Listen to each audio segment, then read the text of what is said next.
Hi friends, welcome to release home. இன்றைக்கி நம்ம பார்க்க போகிற டிஷ் தம் வெஜிடபிள் பிரியாணி. தம் வெஜிடபிள் பிரியாணி செய்கிறது ரொம்ப ஈஸி. அது எப்படி செய்யணும்னு பார்க்கலாம். ஒரு கடாயில் கொஞ்சமாக எண்ணெய் ஊற்றி 2 பெரிய வெங்காயத்தை நீளமாக கட் பண்ணி நல்லா ஃப்ரை பண்ணிக்கலாம்.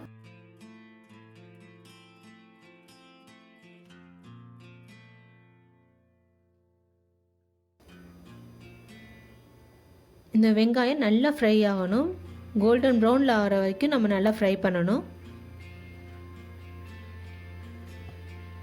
பிரியாணிக்கு எப்போதுமே வெங்காயம் வந்து நல்லா வதங்கினதுக்கப்புறம் தான் மற்ற எதுவாக இருந்தாலும் ஆட் பண்ணணும்.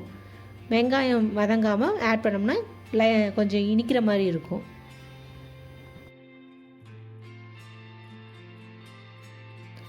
பாருங்கள், நல்லா கோல்டன் ப்ரௌனில் கலர் மாறிக்கிட்டு வருது. நல்லா ஃப்ரை ஆகிடுச்சு பாருங்கள். இப்போ 2 உருளைக்கிழங்க ஹாஃப் பாயில் பண்ணி இதில் நம்ம ஆட் பண்ணிக்குவோம். ஏன்னா எப்போதுமே உருளைக்கிழங்குக்கு வேகிறதுக்கு கொஞ்சம் லேட் ஆகும். அதனால் நம்ம ஹாஃப் பாயில் பண்ணி இதில் ஆட் பண்ணோம்னா நல்லா ஈஸியாக இருக்கும்.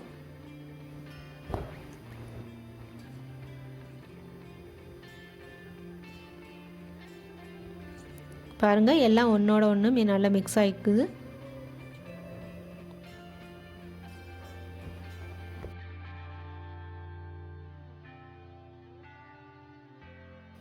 இப்போ 2 தக்காளியை ஆட் பண்ணிக்குவோம் கட் பண்ணி. இஞ்சி பூண்டு பேஸ்ட் 1 டேபிள் ஸ்பூன். இப்போ இது எல்லாத்தையும் ஒன்றா மிக்ஸ் பண்ணிக்கலாம். இஞ்சி பூண்டு பேஸ்ட் வந்து அது பச்சை வாடை போகிற வரைக்கும் நல்லா ஃப்ரை பண்ணணும்.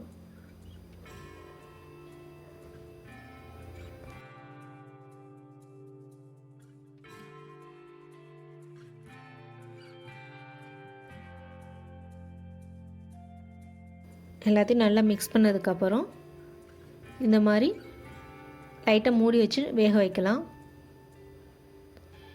பாருங்கள், எல்லாம் நல்லா வெந்திருக்கு. தக்காளியும் நல்லா வெந்துருச்சு. இஞ்சி பூண்டு பேஸ்ட்டு பச்சை வடையும் நல்லா போயிடுச்சு.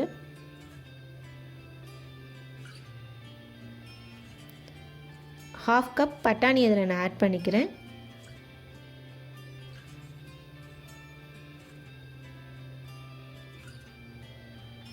எல்லாத்தையும் நல்லா மிக்ஸ் பண்ணிக்கலாம். இதுக்கு தேவையான அளவு உப்பு. இதுக்கு நான் வந்து 2 டீஸ்பூன் வந்து உப்பு சேர்த்துருக்கேன். நீங்கள் வந்து உங்களுக்கு வேணுங்கிற அளவு நீங்கள் போட்டுக்கலாம்.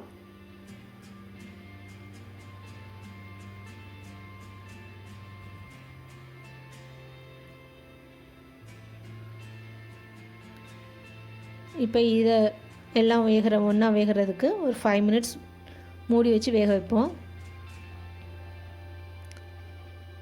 இதில் ஒரு கேப்சிகம் வந்து நான் குட்டி குட்டியாக நறுக்கி போட்டிருக்கேன். இதில் வந்து நம்ம எல்லாமே ஒரே ஷேப்பாக கட் பண்ணோம்னா பார்க்க நல்லா அழகாக இருக்கும். உருளைக்கிழங்கு, தக்காளி, கேப்சிகம் எல்லாத்தையும் நான் ஒரே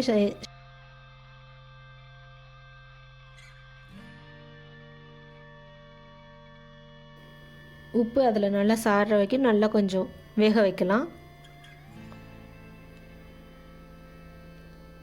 இப்போ ஃப்ளேவருக்காக சீரகமும் மிளகும் நம்ம ஆட் பண்ணி நல்லா மிக்ஸ் பண்ணிக்குவோம். இப்போ மசாலாவை சேர்க்கலாம்.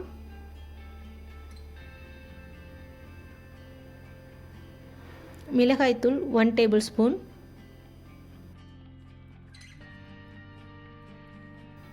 தனியா 1 tablespoon.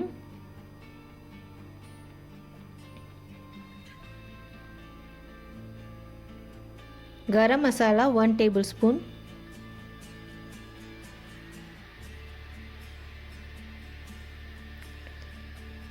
Biryani powder 2 table spoon.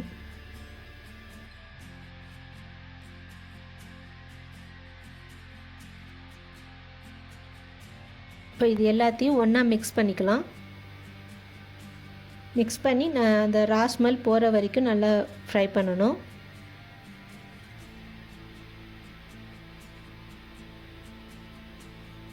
பாருங்கள், அந்த வெஜிடபிள்ஸோடு நல்லா மிக்ஸ் ஆகுது.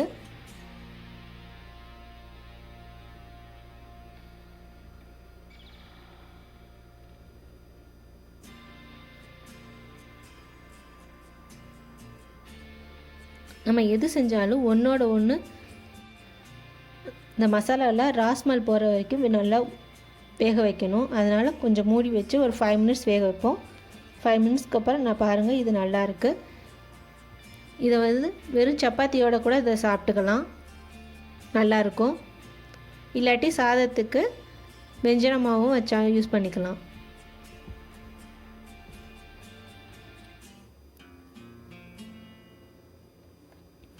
இதில் 1 கிளாஸ் தண்ணி ஊற்றி இப்போ கொஞ்சம் கிரேவி ஸ்ட்ரக்சரில் வச்சுக்குவோம். அப்போ தான் வந்து நம்ம ரைஸோட லேயராக போடுறதுக்கு கொஞ்சம் ஈஸியாக இருக்கும்.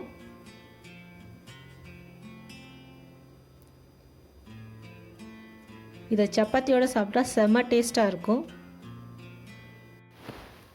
இந்த மாதிரி கனமான பாத்திரத்தில் ஃபஸ்ட்டு ரைஸையும் அதுக்கு மேலே கிரேவி, மறுபடியும் ரைஸ் மாதிரி இந்த மாதிரி லேயராக வச்சோம்னா தம் பிரியாணி நல்ல சுவையாக இருக்கும். ஏன் கனமான பாத்திரம்னா, இது வந்து நம்ம வந்து லோ ஃப்ளேமில் 15 மினிட்ஸ் மேக்ஸிமம் 15 மினிட்ஸ் வந்து வைக்க போகிறோம். ஸோ இது வந்து அடிப்பிடிக்காமல் இருக்கிறதுக்காக இந்த மாதிரி கனமான பாத்திரத்தை வைக்கிறோம். அதில் வந்து கீழே வந்து எண்ணெயோ பட்டரோ ஏதோ தடவுனிங்கன்னா அடி சுத்தமாக பிடிக்காது. நல்ல ஸ்மெல், ஃப்ளேவர் நல்லாயிருக்கும்.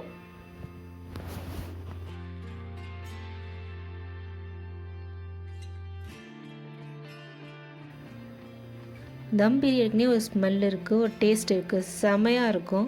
நீங்களும் செஞ்சு பாருங்கள். செஞ்சு பார்த்துட்டு ஃபீட்பேக்கை வந்து கமெண்ட் பாக்ஸில் கொடுங்க. நம்ம சேனலுக்கு புதுசாக வந்தீங்கன்னா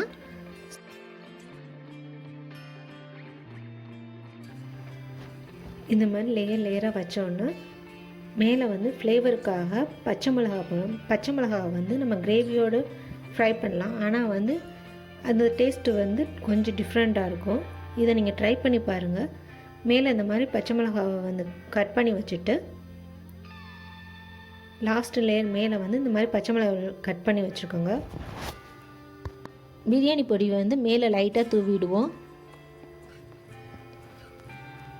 அப்புறம் கலருக்கு வந்து இதில் நம்ம குங்குமப்பூவை வந்து சுடுதண்ணியில் வந்து மிக்ஸ் பண்ணிவிட்டு இதில் ஆட் பண்ணியிருக்கேன். நீங்கள் வேணும்னா கலர் பொடி போட்டுக்கலாம். வாசனைக்கு நெய் சேர்த்துருக்கேன்.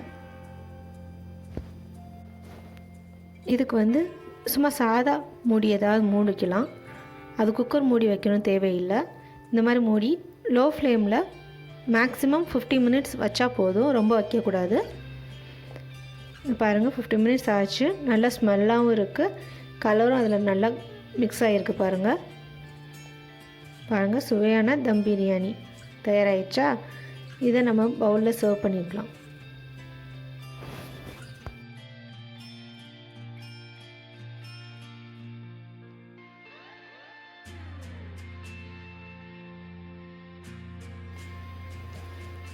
சுவையான தம் பிரியாணி.